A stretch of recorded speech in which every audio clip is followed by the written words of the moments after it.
Здравствуйте, друзья! Приветствуем вас на канале «Делаем вместе своими руками». С вами, как обычно, Андрей и Наталья. Наталья у нас сегодня за кадром. Сегодня мы будем шить. Честно говоря, даже не знаю, как назвать эту технику создания джинсовой мозаики из лоскутков.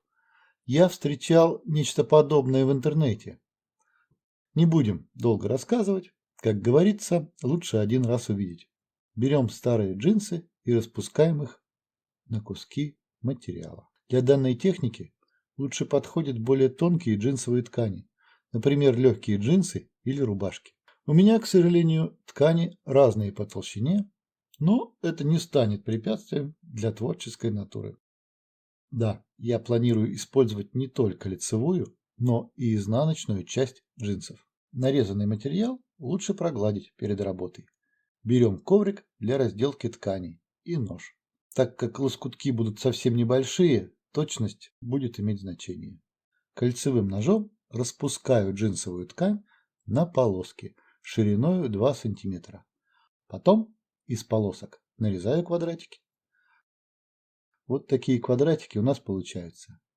По моим расчетам 4-5 цветов нам будет достаточно. Размер наших квадратиков 2 на 2 см. Для того, чтобы собрать картинку из квадратиков на основе, нам понадобится флизелин. Берем флизелин и отрезаем небольшой кусок, чуть меньше размера коврика. Коврик в данном случае нам тоже очень пригодится в разметке основы.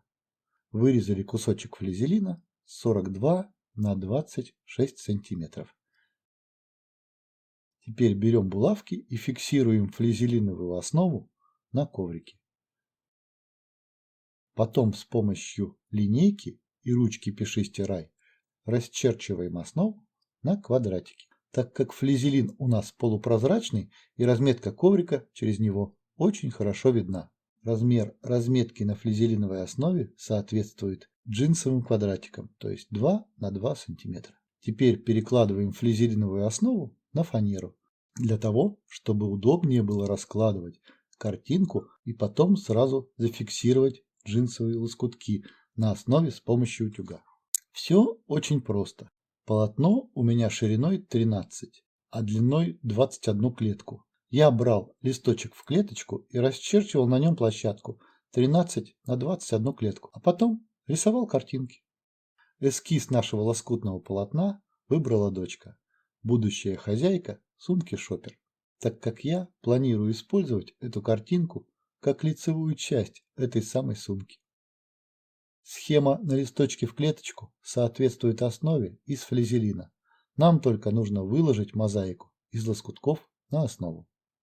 Первым делом выкладываем контрастный контур рисунка, а потом подбираем цвета.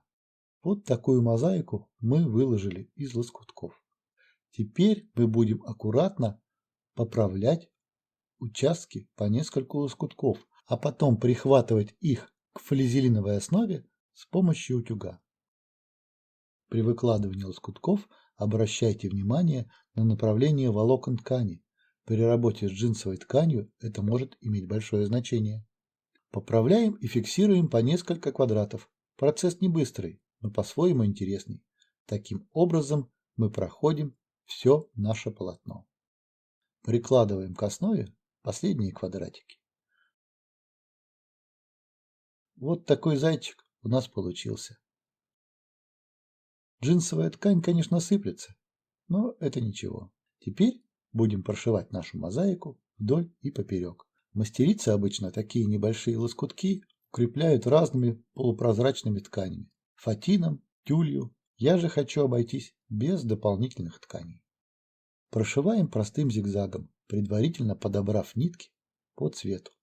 Мы выбрали серые нитки. Вначале прошиваем все швы вдоль полотна. Этой прочности нам будет достаточно, чтобы крепить лоскутки на тканевую основу.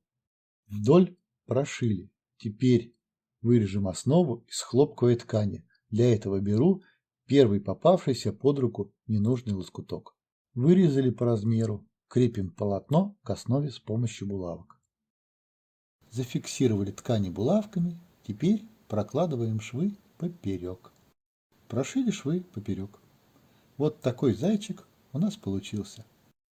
Теперь хочу еще раз прошить продольные швы зигзагом. Это укрепить швы небольших лоскутков, чтобы нитки где-нибудь ненароком не вылезли, и окончательно закрепит полотно на тканевой основе.